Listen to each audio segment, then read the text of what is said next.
All right, we ready? I'm not sure we're ready for this one. We are. We are. We're weary, so it'll keep the commenting down. There.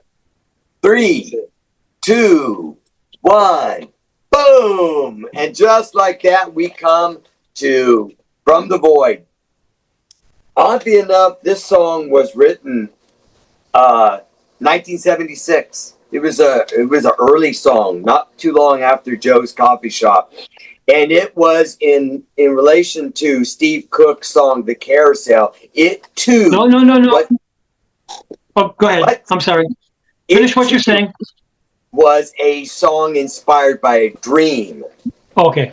For whatever reason, there was a brief period of time when I had a bunch of dreams where you, Steve, died in them. Various horrific manners of death.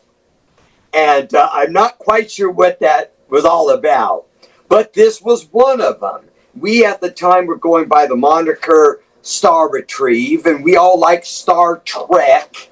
Matthew made me apologize to Captain Kirk one time because I made some disparaging comment.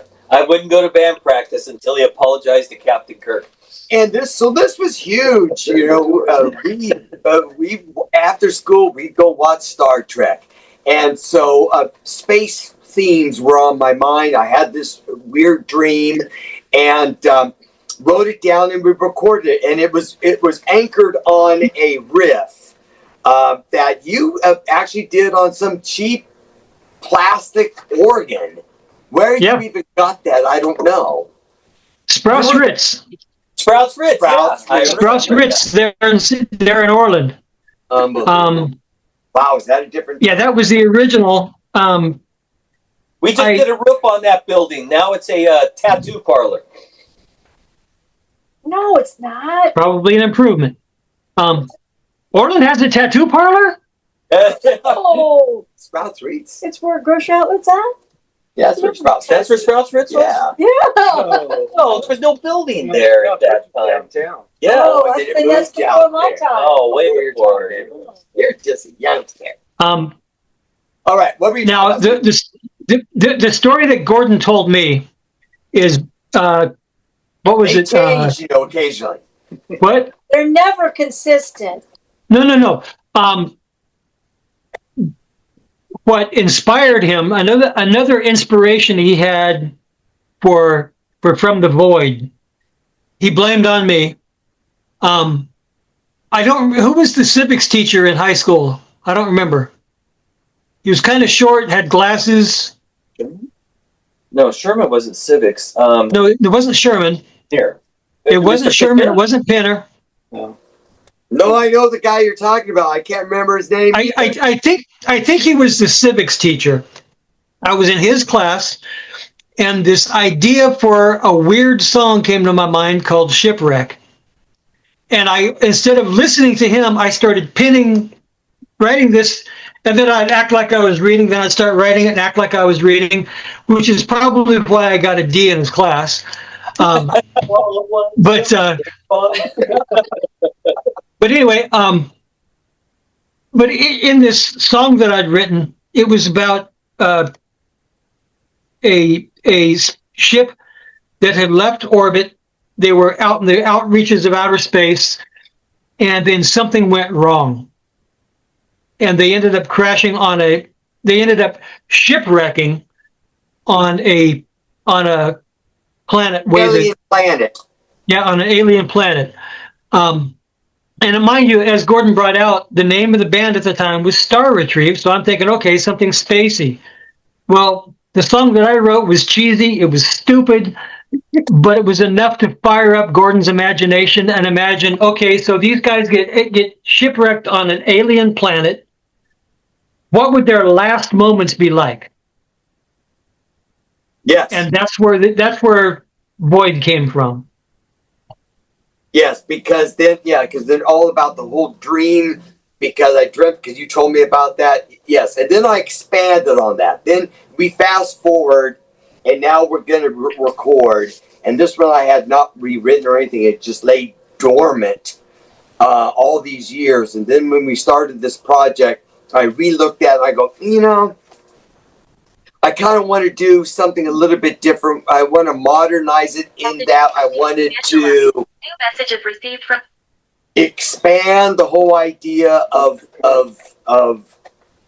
our lives passing before our eyes, because we've 50 years from when this started, our lives as the gang, till now has just passed in an instant. Like they say happens when you're near death. Your life will pass before your eyes. And so there's where I started bringing in a lot of my dad's quotes, a lot of sayings that we had at the time, songs that we wrote at the time. I just started bringing all this stuff in and making them work rhythmically and making them work in a rhyming fashion. It went long, not on purpose, but because for it to make sense. To make each verse or stanza 8 verses long, which it had to be to fit the bridge and various things in there, I had to expand it to fit everything in there. So it grew to this long song, 9 minutes, folks. So, Get a cup of coffee. It's going to be a rough ride. Yeah. So buckle up. And Matthew paid me a really great compliment, because this isn't his kind of song. Whereas Matthew would like Here, There, and Everywhere on the Revolver album, this is Tomorrow Never Knows. And so it's completely, divergent from what he really likes. But he was patient with me as I explained him what I wanted to hear, or did what I wanted to hear, and he didn't fight me on it, which he fought me on other stuff. But he didn't on this one, and I appreciate that. And he paid me a compliment that I had basically written a diary of our lives. And tried to bring in your guys' dog, which Matthew had forgotten all about, and just certain things were brought in. The old librarian that I knew even Doug would have. Mrs. McNally had to been there in the 20s. And so, I just tried to bring all of that in there and just make it a fun song, basically, that our whole life passing before our lives. It is a long inside joke. Yes. It's going to be hard for someone who hasn't lived our life experience to get, so probably they won't. And I will say again, now I enjoy this very much. And by the way, I do like Tomorrow Never Knows. Okay. But as a producer, if I want to use that ostentatious of a term, this was definitely my most challenging because of what the amount of effects that Gordon wanted. So I had to do multiple tracks with different types of voicings, and then I once read this thing by a jazz studio player called Lee Ritenour, where he said that 90% of what he plays on the records is simple, and they asked him, well, when is it not simple? And he says, well, when a producer says it needs to sound more green. And then you have to interpret what they mean by sounding more green. And I had to interpret, because Gordon was like, I want it to sound sinister. And so that's kind of what that sound that I was trying to achieve was, a sinister type of sound. So, folks, it's a sinister, dark song. So, Sounding song. Yes. Sounding song. So, I wanted it to you remember, Steve, in the original verses, it started out a giant with a black jacket with kind eyes and something. And with no eyes. Yes. Although I removed the whole giant, I wanted it to feel like a giant rambling through. And again, that riff that you started all those years ago, we have a lot of fun bringing that original riff back in, and some of your comments about how you felt about it. And the greatest compliment was, it rattled your brain. You were so sick of it at the end of the song. You didn't think your mind would ever be the same. We achieved that with Debbie, who's our country girl, loves the country ballads and the country rockers. Even she couldn't get that riff out of her head. Well, Matthew made the comment about, to get the sound you want, he had to layer music. You have to layer it, to layer in this and that, and bring the theremin and all that. You had to layer it all in there. Well, to do the video for that, Angela had to, excuse me, I wasn't supposed to say her name. Tech support. She had to do the same thing. She had to layer the images, the video. I mean, there's parts of that song and the video that literally she had to layer 20 different things on top of each other to achieve. So whenever you guys came up with the mild rewrite of it, because the version, the final version that the master version that was sent, and the version that she had done the video to, they were about 3 seconds off. Because you went a little bit longer on the beginning than you had previously. Well, what that meant is that and she's a perfectionist like Matt. And, if you say, make it like this happened, well, that's what comes up on the screen. Not a second later, it has to be right then when you say it. Well, because the introduction was a little bit different, that meant everything was off. So the first big kick was 3 seconds off, which meant the next big kick was 6 seconds off. Which meant she had to adjust and adjust and adjust. And she was about to have a meltdown. And then she realized that she had already uploaded it once, so everything was compressed. So then she could do that in the compressed version of just move it. Instead of having to move 20 different layers at a time, she could just move the compressed version over and make it match up again.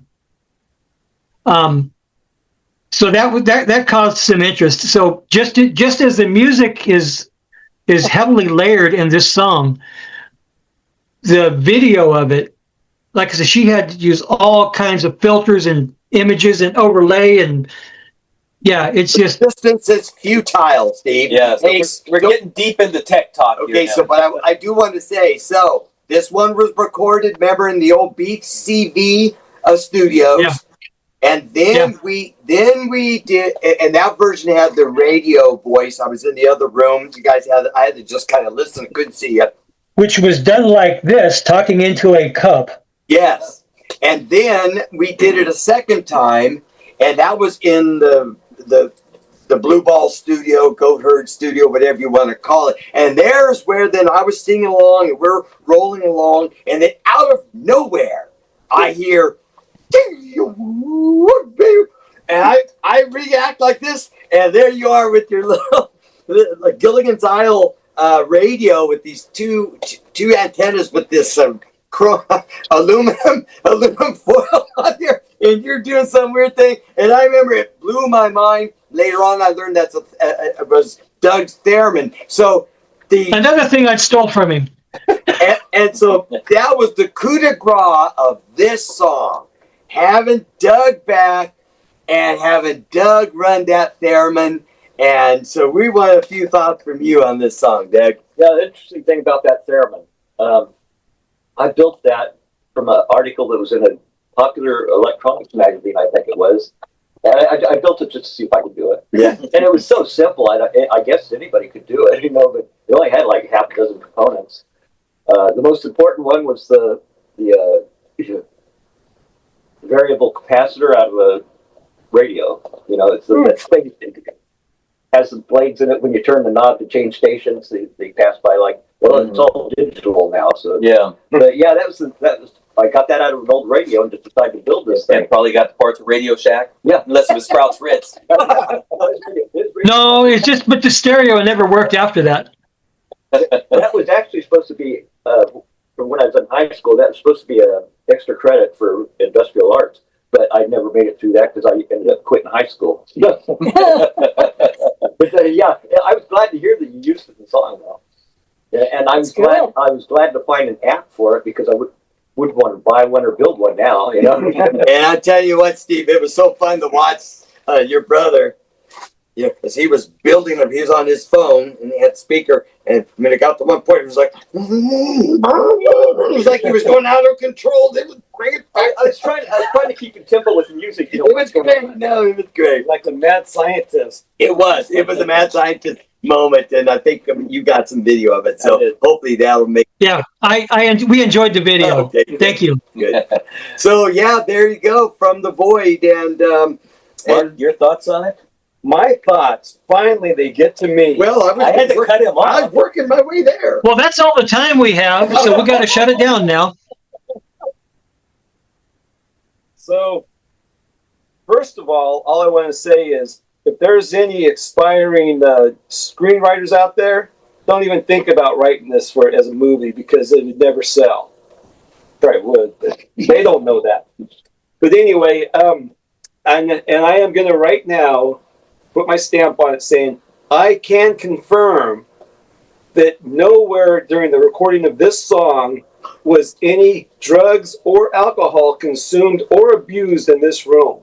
It was all done straight lace, just so you know. So what comes out of this brain it's all that. All of his thoughts were coming out, so we can guarantee that Written completely sober, performed completely sober. Yep. So I can say the same thing about Carousel. It was not written under the influence of anything. Okay. So however you want to enjoy it, be my guest. But anyway, getting back to this. Angela and Douglas made the comment What that, was that name you just said? yeah, that's two for me. My better half and my older brother, they both made the observation that From the Void, if you have tendencies toward seizures due to flashing lights, you may want to avoid watching the video. Okay, good to know. Listen to the song, but you may not want to watch the video, because in order to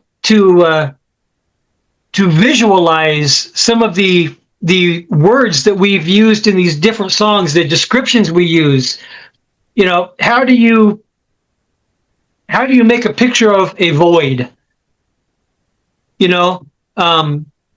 How do you make an image of a maniacal carousel? It's just that's been a whole different thing that my beloved, that hopefully, that my beloved has had to deal with.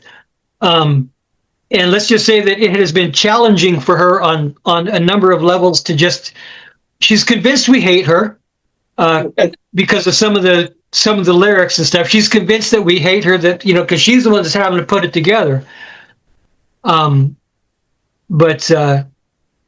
So yeah, there you go.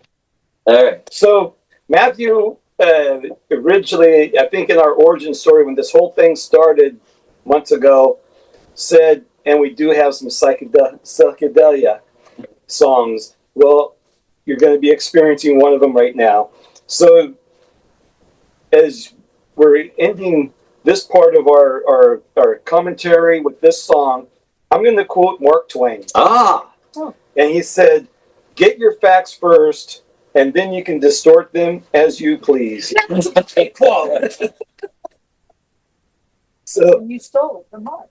So there you go. So if you've enjoyed this banter again, and you want to go on this ride with us, rock our subscribe bar. Give us a thumbs up if you like what we're doing. Give us 2 thumbs down if you don't like what we're doing. But more importantly, give us a comment. Tell us where you're at. Tell us when you're listening. Tell us what you think. Ring our bell, because Steve and his beloved will get the comments before we do. And ring our bell and give us what you think, because if you do, that means you're watching, and that means that we're going to get Another Nick. And we are Yeah. we're out.